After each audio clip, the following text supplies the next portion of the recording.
Good morning, everybody. It's Alex Fox here live from my living room for Scratch Magazine. This morning, I'm going to be interviewing somebody incredibly interesting that I've found during the last few months, and absolutely delighted to have come across this human being. I found this gentleman via my esteemed colleague and friend Marion Newman through her Madge's Chat Show, which she's running on Facebook.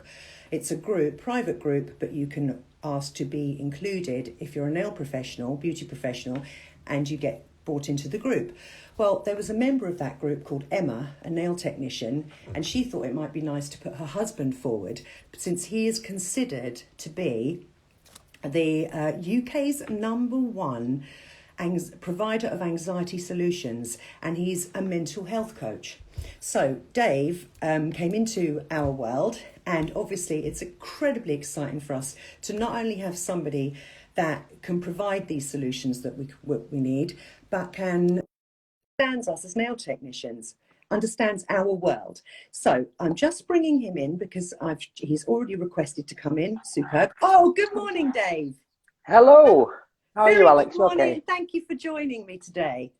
No worries. I'm going to turn off the comments because I'll get distracted. Just one second. Yeah, don't get distracted by those yet. No. I just want to, before I bring you into the floor, I just wanted to say that one of the reasons I particularly find Dave so appealing and so interesting is 10 years ago when I was living abroad and my marriage was failing. I signed up to see what would be called, but then as an empowerment coach, not realizing the mental health issues that I was suffering with myself, not realizing the extent of them. Seeing an empowerment coach, mental health coach, meant that I was able to really realize who I was, what my needs were, and how to move forward without the sadness and the depression and the stuff that I was personally going through. So it had such a huge positive effect on me to have a coach in my life, that I had the coach for 5 years, to be fair, that I understand the value of somebody like Dave. I really understand his value and what he can bring to the table. And one of the great things that Dave believes in is that regardless of the situation you're facing in life, however difficult and challenging it may be, there will be a positive and there will be learning curves from it that can make you a better person, ground you and help you move forward. I 100% tap into this theology, this ethos, apologies. So I'm already a big fan of Dave. And I know that what makes him extra special for us is his wife's a nail technician who, since 2017, Emma has been running a home salon. And obviously, Emma had to close her salon on the 23rd of March and went through a series of her own personal anxieties without not seeing her clients, not the one-to-one, not the friendship, obviously running her business, all of the things that we all understand and have been experiencing. So this gives Dave a beautiful insight into actually how we operate and what we've all been going through. And also I'm finding that although the lockdown itself has finished, we are having mini lockdowns. We're still living the coronavirus summer, and some of us are still experiencing fallout from this: anxiety, stress, depression. It's just a new phase of it now, because we're not necessarily locked in our houses waiting for something. We're now trying to get our lives back together and sculpt them into something that makes sense to us. So without further ado, you can see why I'm so happy we've got Dave today. Please, Dave, could you tell us, because I know that your journey to becoming a mental health coach comes from your own personal experiences, physical health concerns, and what have you. So please, would you like to tell your story? Yes, certainly. I'll be as succinct as I can be. So basically, I grew up in a place called Salford. It was one of the roughest council estates in the whole of Europe, which was Odsal. And it just bordered Salford Docks, which is now Salford Quays, where Media City is, and it's all very glam.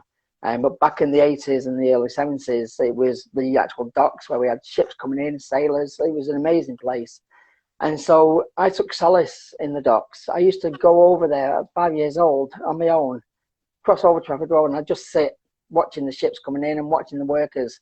And that was my very earliest memory, really, of what mindfulness was, because I just get lost completely in the whole of the environment. So at 5 years old, I joined up with a local primary school, which had a church attached to it.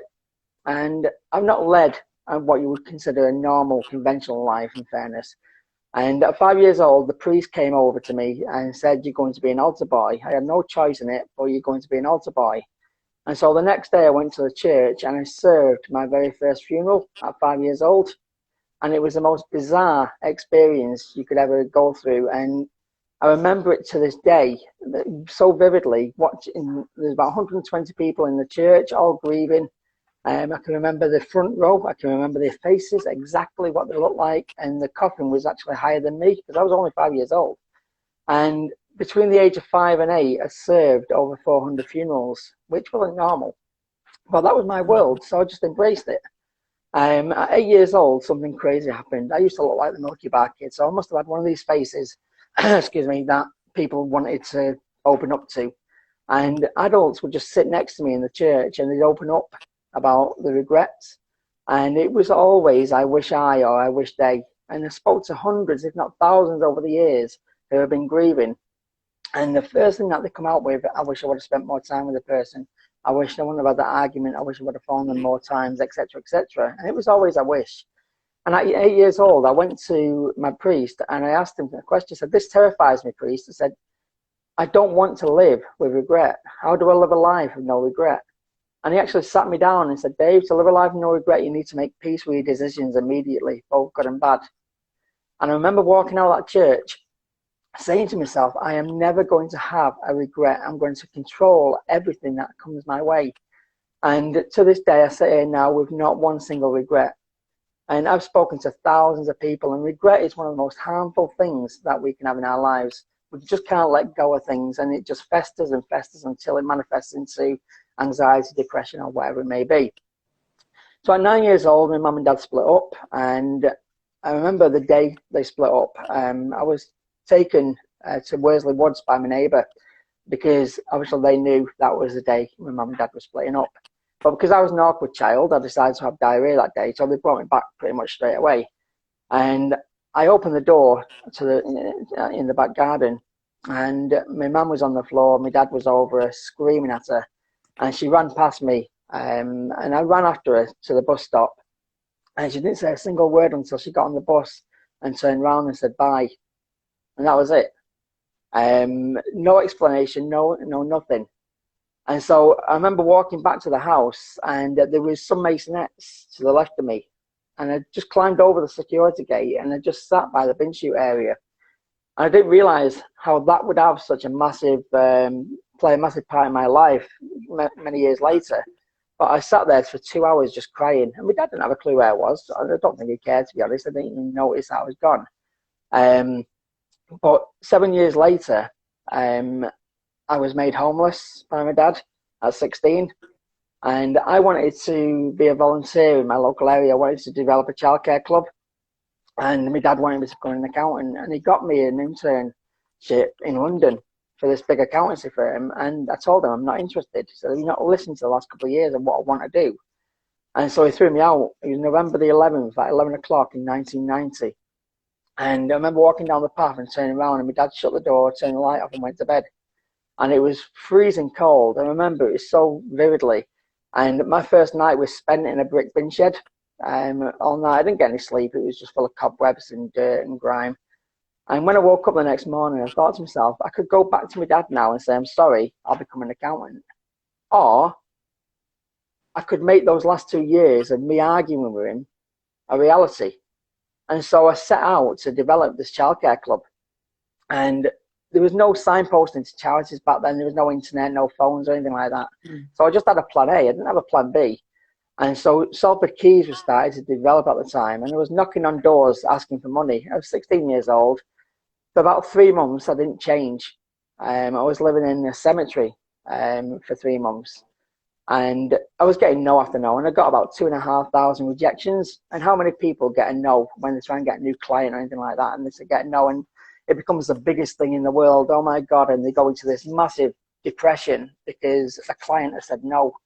or you're not getting any clients at the moment because of what's happening with the lockdown. And I got 2,500 rejections over a year's period. And I remember going to Salford Council for the 4th time asking for funding. And there was a gentleman there who was getting people onto the old YTS schemes.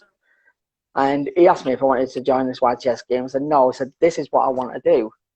And just like the priest before, rather than slap me and say, go away, I've got my own targets, he actually took me to the side and said, have you got a business plan? I said, I won't have a clue what you're talking about. I said, right, okay, let's sit down and let's develop this business plan and this strategy. And he actually went out and bought me 2 suits to actually get changed and go and visit these companies again with his business plan. And within the space of a month, I got 25 yeses and I got enough money to actually get this childcare club up and running. Now, at this point, I was spent. I was emotionally gone. I was physically gone. I ended up in prison. I swallowed my tongue. I was seriously malnourished. And I was in a very bad way. And I was, at the point, I was living above drug dealers' squats in these masonettes that I was 7 years prior when I was crying at 9 years old. And I handed the keys over to Salford Council. And within 3 months, they ran it into the ground and it closed. They didn't have my passion, they didn't have my why. Now, a year later, I ended up in a homeless hostel. And my flatmates were an ex-armed robber, thief and drug dealer. And me, the Milky Bar Kid. And I remember saying, you know, these are my people. You know, control what I can control. These are my people.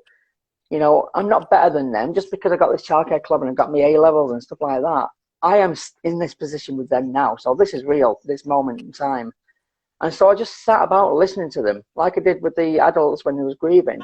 And some of the stories that I was hearing of abuse and, you know, the pain that they was going through, it was understandable. If they'd not had resilience training, if they'd not had any sort of role model like I did with the priest or the YTS guy, it was easy for them just to fall into that trap. And I never judge anybody. I never judge anybody. And so I got a job telemarketing and I hated it with a passion. And I'm not one of these motivational speakers who say, you know, stick with it, just be the best version you can be in that job. If you hate something, get out of it quick and move on to something that you will truly love, because life is far too short. And I didn't make a single sale. It lasted 2 days because I didn't make a single phone call. And it was before the old auto dial-up, so I was pretending to press a button. And amazingly, it's a brilliant skill actually trying to sell to somebody that's not even on the phone and pretend to people around you that, you know, I'm trying to sell to someone. I think I phoned for a pizza once and I phoned my brother, and that was the only phone calls I made. And so I got sacked.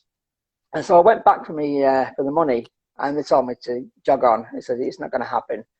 And so I made a protest. I sat down in protest and said, if you don't give me the money, I'm going to see this place go up in smoke, meaning I'm going to take you to court for my money. Anyway, long story short, 2 weeks later, I got a knock on the door, and it was Salford CID. And I was arrested and charged with arson. The place had actually gone up in smoke. Now, I didn't have a clue how on earth this had happened, but I was facing 7.5 years in prison. And I was put on bail, and I was answering bail every month.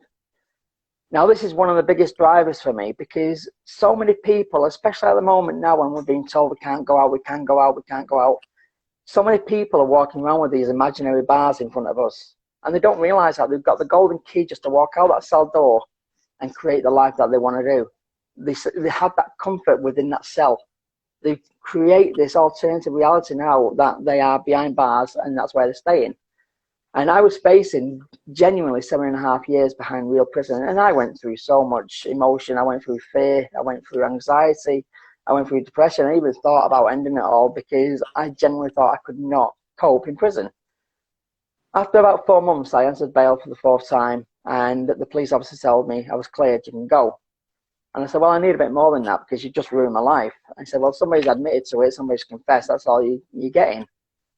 And it turned out to be the low-level drug dealer who was in my flat.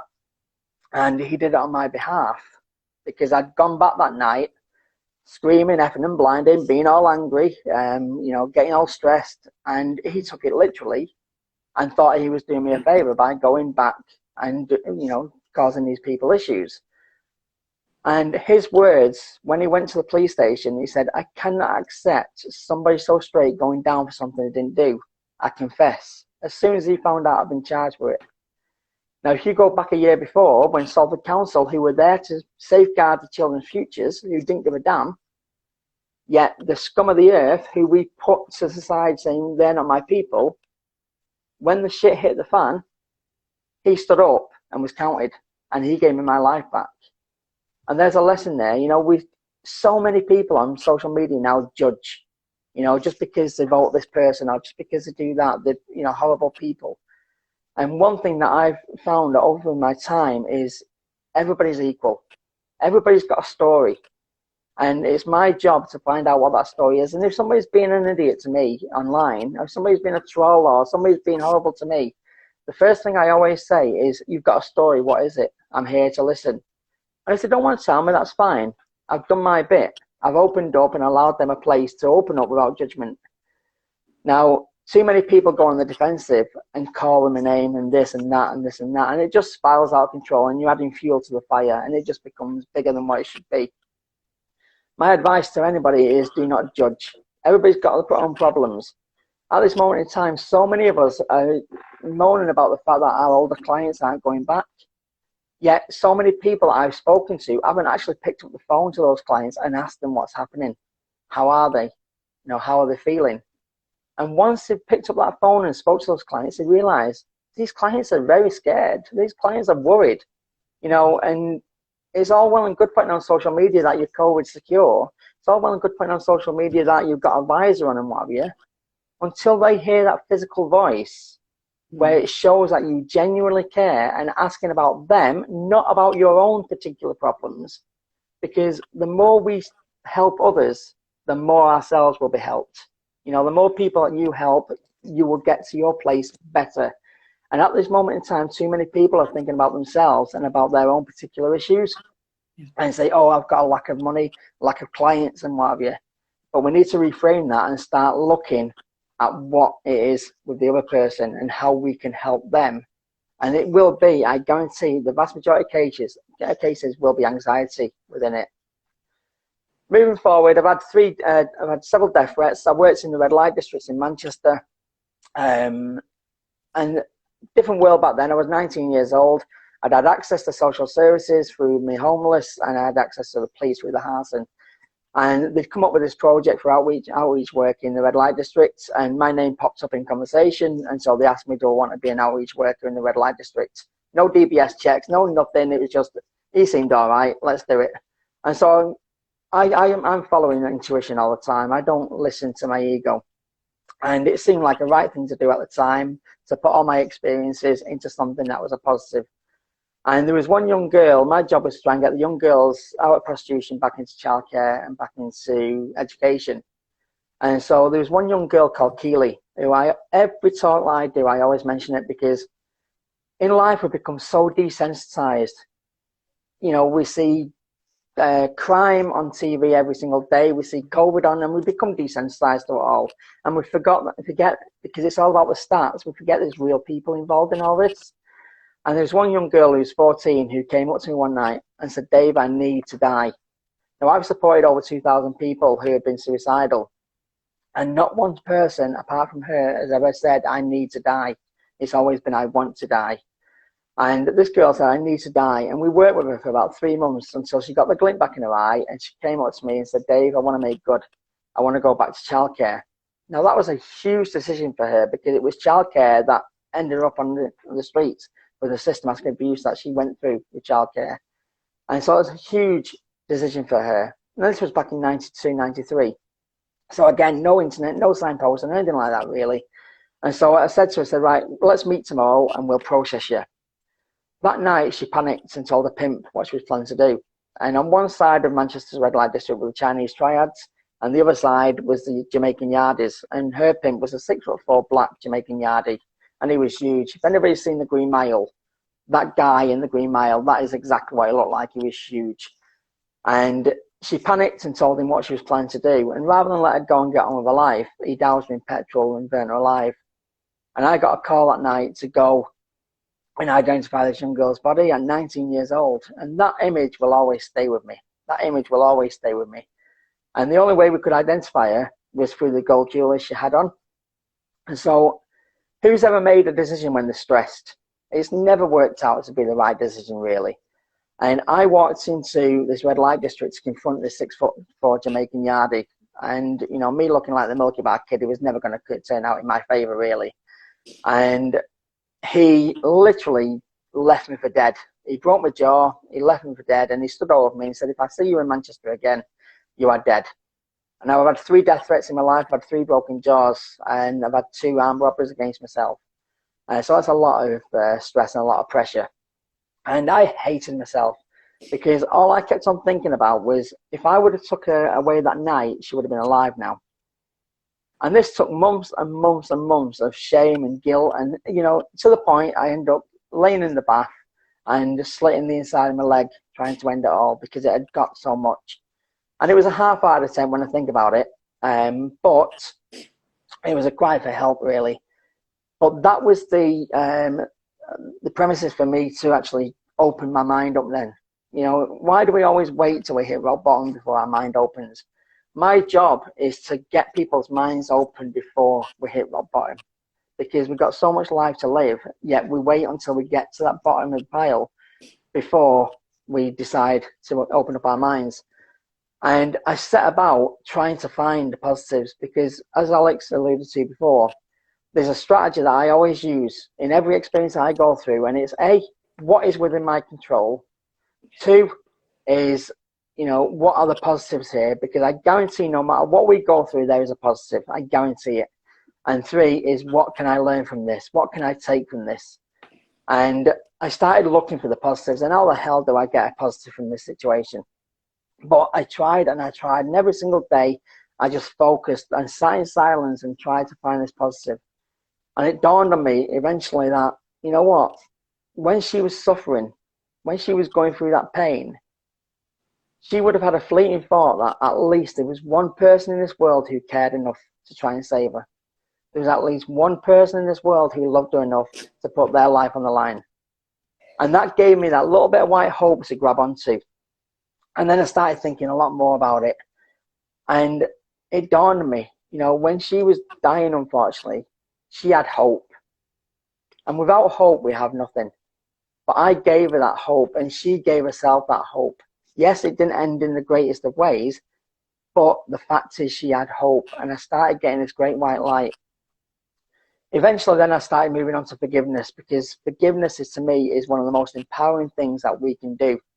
And I say here now that I've forgiven everybody that has sought to do me harm, emotionally or physically. There is not one single person that I need to forgive, because everybody has been ticked off. And so I set about to forgive myself first, because so many people, again, fall into depression because they hate on themselves for feeling a certain way. And I eventually forgave myself for feeling the guilt and the shame and everything else. And then I went on to forgiving the pimp. Now, that was one of the hardest things that I've ever had to do. And I wrote a letter to him, never to deliver it, but just I wrote a letter and I put it into a drawer. And the thing is about forgiveness is people get mixed up with forgiveness. They think that by forgiving it, they've got to forget about it, and they've got to, you know, just allow them to live the life. And it's not a case of that. It's about you. It's not about the other person. And I needed to disassociate the pain that he had projected onto me. He was still living his life. He was still hurting people. He was still, you know, doing his drugs and his prostitution and trafficking and whatever. Yet I was the one who was trying to end my life. And that didn't seem right to me. And so I needed to forgive to get my life back, not his life back. And so I read this letter for about 2 months. Every single day, I read this letter until it felt genuine and from the heart. And as soon as I read those words, and I could feel it inside of me, because we can't trick these things. We can't say, yeah, I forgive you, and not have that emotion attached to it. Once I got that emotion attached to it, a weight had lifted. And I'm spiritual now. I'm not religious. I'm spiritual. And there was just this big weight lifting off my shoulders, and I could get clarity for the first time I had for about 8 months. And so that was a real eye-opener to me, a real eye-opener, the power of forgiveness and making good your past, and you're making peace with the past. So I'm conscious of the amount of time that I've spent talking, but I lived in the lakes. About 3 years later, I bought a tent because I was craving the freedom I had on the streets. And I bought a tent and moved to the Lake District. I didn't have a clue what I was doing. I had no money.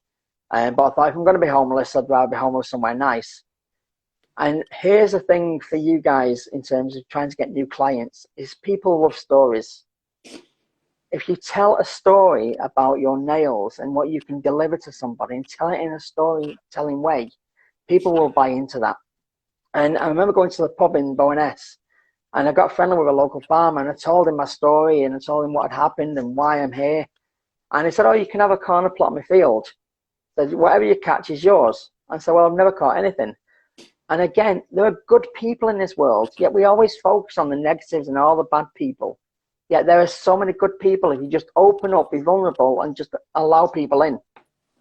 And this farmer, for a whole month, he taught me how to track. He taught me how to catch squirrels and wildlife and what berries and what plants you could eat. And for a whole year, I went through every single season living in this tent. And it was the most spiritual awakening that I've ever had to go through in my life. Because when you've got the woodland of the Lake District all around you as your four walls, and you've got the night sky with no light pollution whatsoever, you realize very quickly how insignificant we are in the grand scheme of things.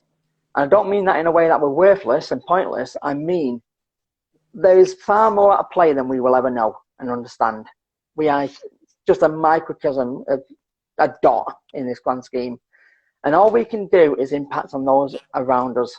And I always use the analogy that, you know, when we're going down the road in the car and we go to a junction, if we let that person out of the junction and we smile and wave, I guarantee if you was to follow him to the next junction or her to the next junction, they will do exactly the same because they paid it forward that you've given.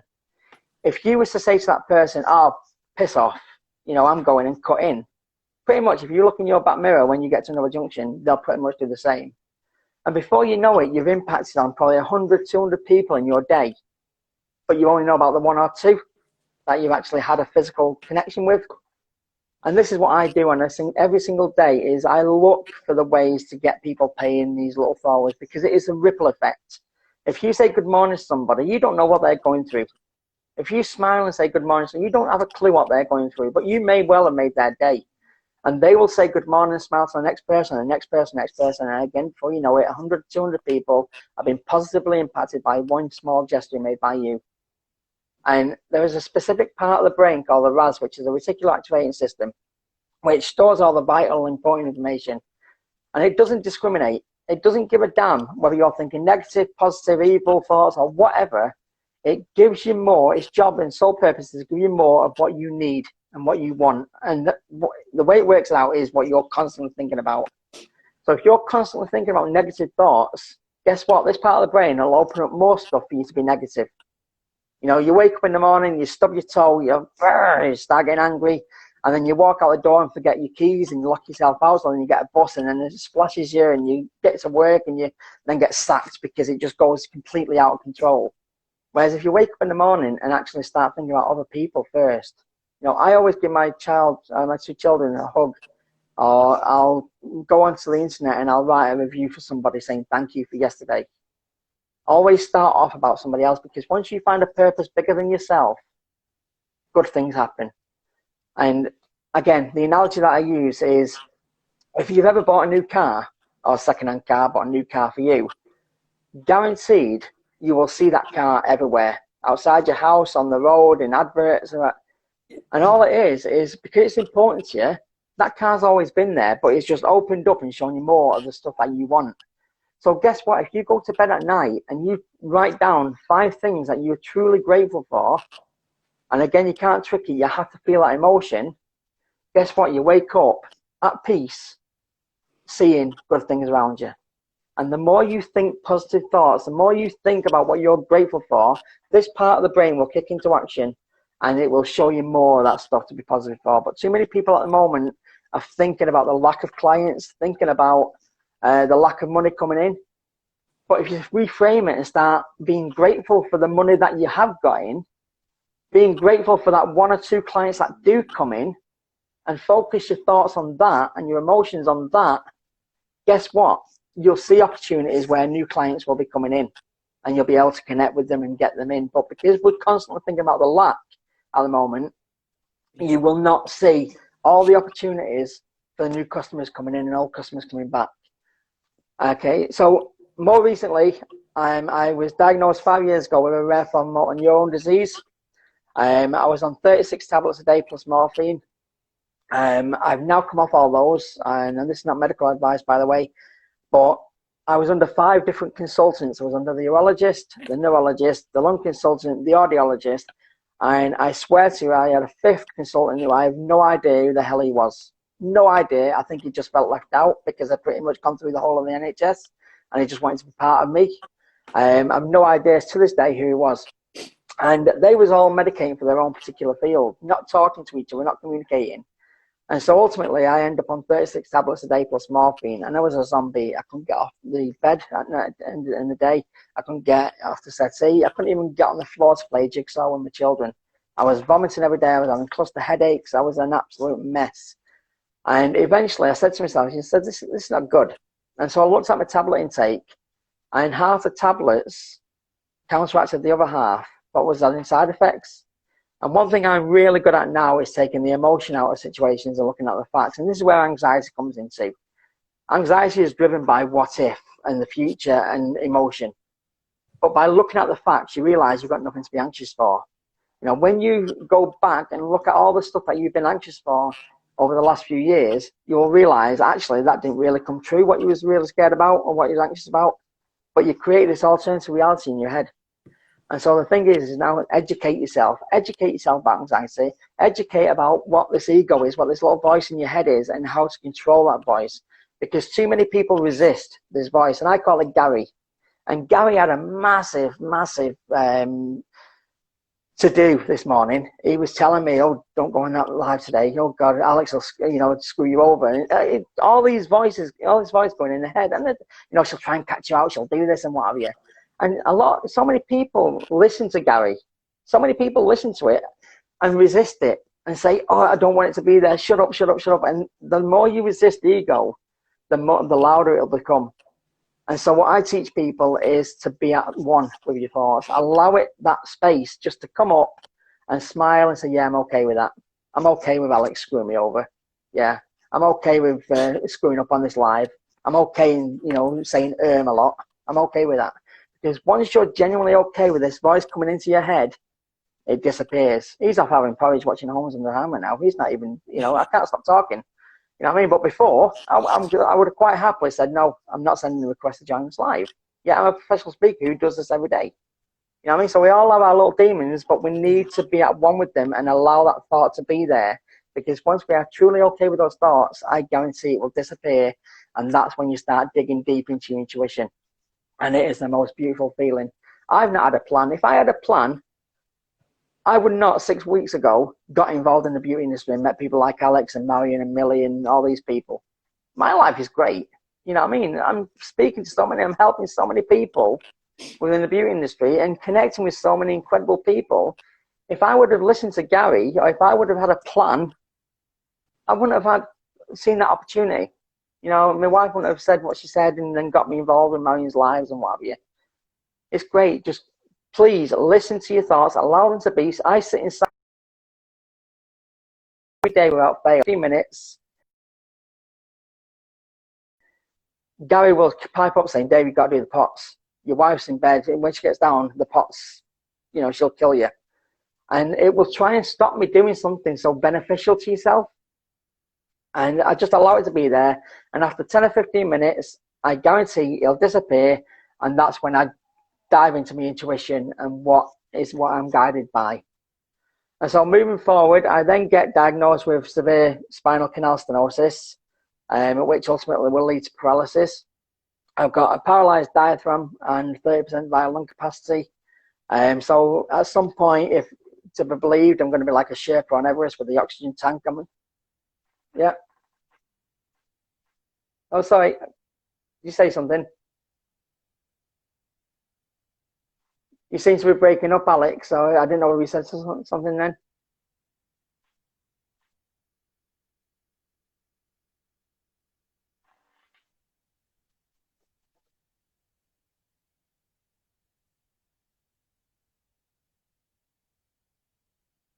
Sorry, he was breaking up. Right, so I've got this paralyzed diaphragm, 30% vital lung capacity, and I went to see my consultant.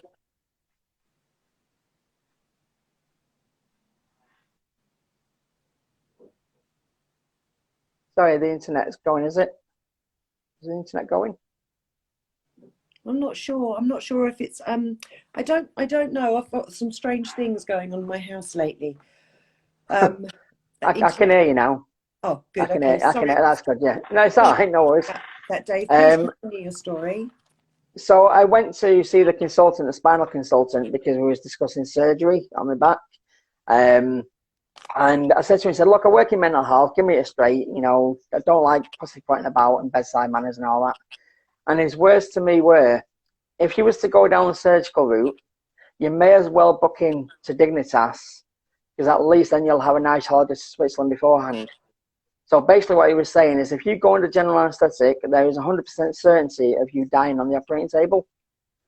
So as a result of that now, I've got a keynote presentation called Dead Man Walking, and it's all about what you can control and what have you. But I left his office genuinely thanking him, and he was really put out because I've never had anybody genuinely thank me when they've told him that you will be dying soon if you go into anaesthetic. And I said, well, if you would have told me there was a 40% or 50% chance of death on the operating table, I've got two beautiful boys who I want to be a father to. I've got a wife who I love. If you would have said 50% chance, that may well have been playing on my mind. And so therefore, that would have been taking me away from my role as a father and mother, husband. The fact is, you've taken that decision out of my hand now, so I don't have to think about it. I don't have to worry about it. You know what I mean? I can get on with my life and move forward. So, and I guarantee I can still be a magnificent father to my children in a wheelchair, but I can't be anything to anyone on a mortuary slab. So what is there not to be grateful for? 2 weeks ago, I fell down the stairs and I thought, if I would have broke my leg, that is me dead. You know what I mean? Now, that is an immense amount of pressure, immense amount of stress for somebody to handle. But by using these strategies that I've taught over the years, I am at peace. You know, too many people think when things change, I'll be happy. And that's wrong. That's false. You know, when I'm happy, things will change. We need to get content now. Yeah. Be grateful for things now, and our lives will be so much more stress-free and more content. So that's me in a nutshell. Hopefully I didn't waffle on too long there. I think I'm going to be honest, Dave. That has proper soul broken me a little bit this morning. I'm very humbled, very humbled, and very deeply touched by your story and the experiences you've faced in your life. It makes you incredibly inspiring, and you've proper, I don't know, you've had quite a strong effect on me this morning. I particularly, to go back to what you said earlier, which taps into what you've just said, is the idea.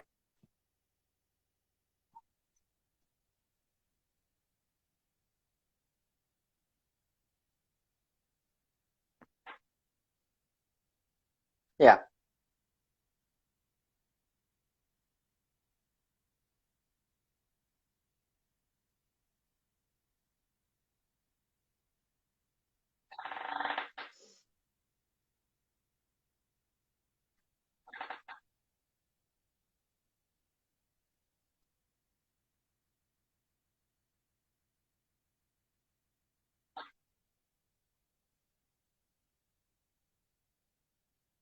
Yeah. Indeed require or wish for. So please talk about how they can connect with you.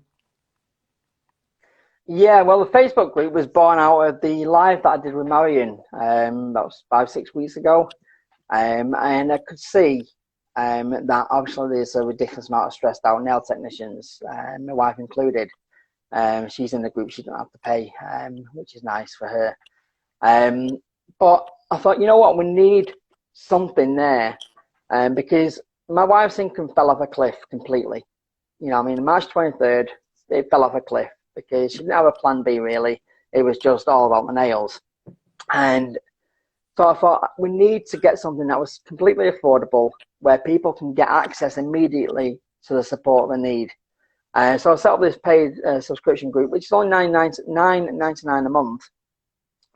But the breakthroughs we've had so far have been really genuinely humbling. You know, I've got somebody in there who had crippling anxiety wearing a mask, yet she's rocking the mask look now. You know what I mean? She's doing absolutely fantastic. I got somebody who is now genuinely fell in love with who she truly is. And she wasn't putting her own oxygen mask on before helping others. She was just Emma. She was doing amazing things, but her soul was slowly dying because she was helping too many people and not helping herself.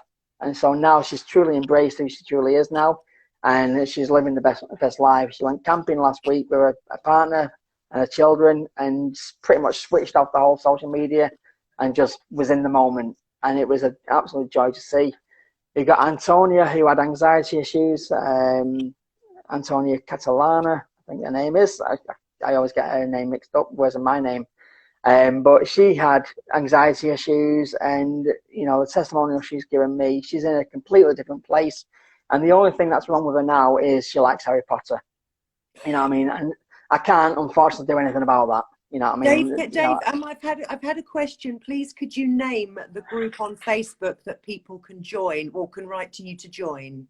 What's the name of the group? It's Stress and Anxiety Support with David Heffernan. Did everybody get that? Can you say I'll put it the again? link afterwards anyway. Can you say it again, Dave, please? Yeah, it's Stress and Anxiety Support with Dave Heffernan. Super. But I'll put the link on later. So one of my questions was going to be, what strategies can you offer now? But actually, today you have offered about 55 strategies. You've just been flowing strategy after strategy for how we can be a better version of ourselves. Everything from I love your opening with don't live with regret. That's something I learned a long time ago. I don't do regret, and I really struggle with guilt, but I try not to do guilt because guilt really is very, very, very, very damaging. Judgments, we should really let go of those. I love the idea of when I walk down the street, I smile at people and say hi to them. Sometimes I don't get it back because I look like the weirdo in the village, but but I love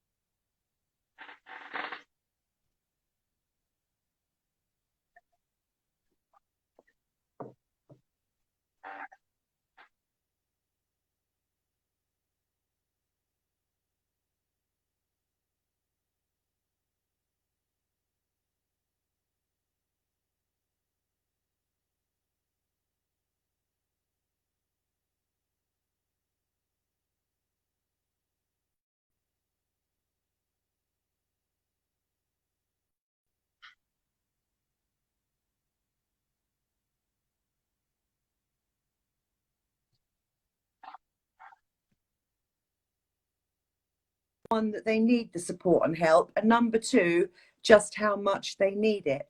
And I'm testament to the fact that I needed a lot of it and had no idea that actually that's what I needed. So I think meeting someone like you can be a life-changing experience for a lot of people. Yeah, and we was having a bit of a conversation yesterday. And one thing I would love to do, and it will happen, is I'd love to work alongside nail educators, because when nail techs are going through their course to become nail technicians, I would love to be able to slot in there somewhere about well-being. You know, I mean, that would be an absolute ideal situation, because especially now in this new norm, they're going to be, because most people go into nail and beauty because they've got a passion about it.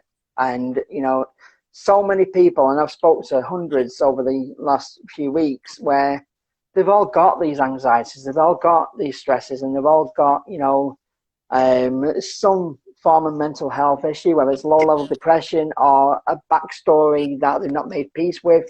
And they seem to be genuinely wanting to help others, sort of almost masking helping themselves, you know. And so it'd be nice to be able to develop something alongside educators where it's not totally in your face, but what I do is very simple. It's not easy, but what I do is very simple to make it easy to integrate it into your routine.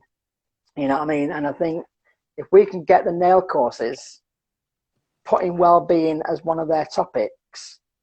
So then they've got that up there when they start going out, because self-employment is one of the toughest beasts you can ever imagine. You know, forget anything that's happened in your past. You know, going from the security or so-called security, there's not much security now in paid employment anyway, but going from the relative security of paid employment, knowing exactly what you're going to get in every month, to you are now the hunter trying to kill that lamb to get your meal on the table, it becomes a whole different beast. And, you know, another level of stress and anxiety occurs. And so I'd love to see something within nail courses where well-being is a topic within that, which we can put these strategies in. Dave, I think between us we can talk about this further and see how we can work on that together with some, you know, by approaching some of the nail companies and actually, you know, that's something we can work on for sure. And I think it's a brilliant idea. Dave, do you have any tools such as workbooks or anything that you've written, or any guides or anything that you sell or that you have that people can access? Do you have anything like that? Yeah, I've developed a workbook for nail techs, salon owners, to give to their employees, their staff. The first couple of pages about management responsibility and the boring stuff. But home salon owners or just normal nail tech without a boss can still have it. I'm actually selling those at £10 because £5 of that will go to the charity Cry.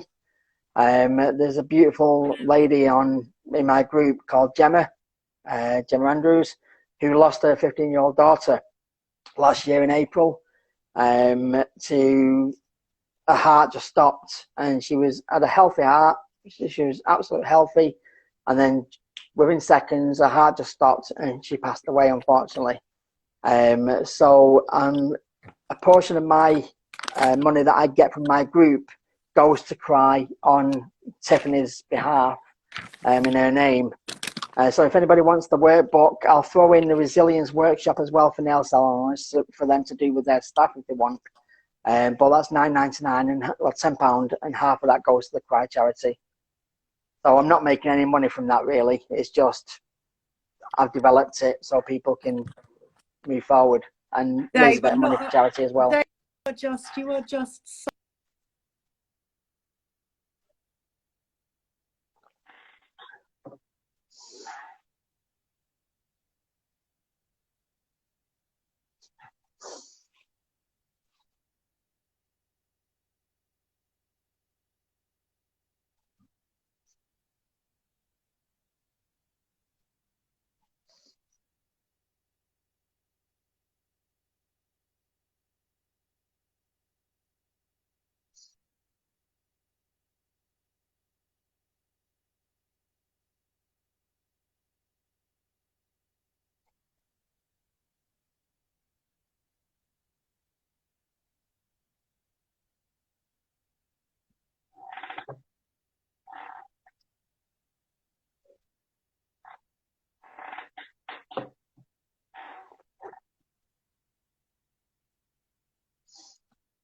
No worries.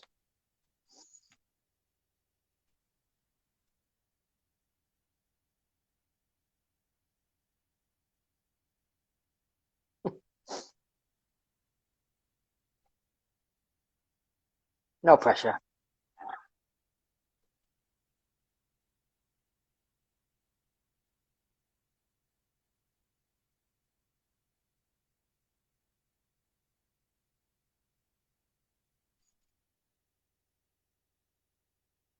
see if it's the internet, if I get a bit closer.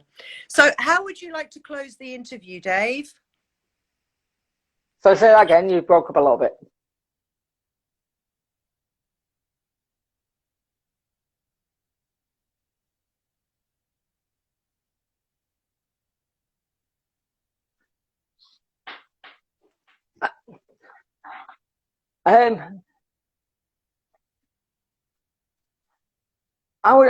I would say, you know, reframe the way we speak to ourselves. You know, in the workbook here, I'll just quickly give you a couple of examples. if I can find it. I've just put myself closer to the Okay, so box. yeah. So basically, the way we speak to ourselves and the inner dialogue that we have is so important. Think about it. Would you speak to someone else the way you speak to yourself? And that's important.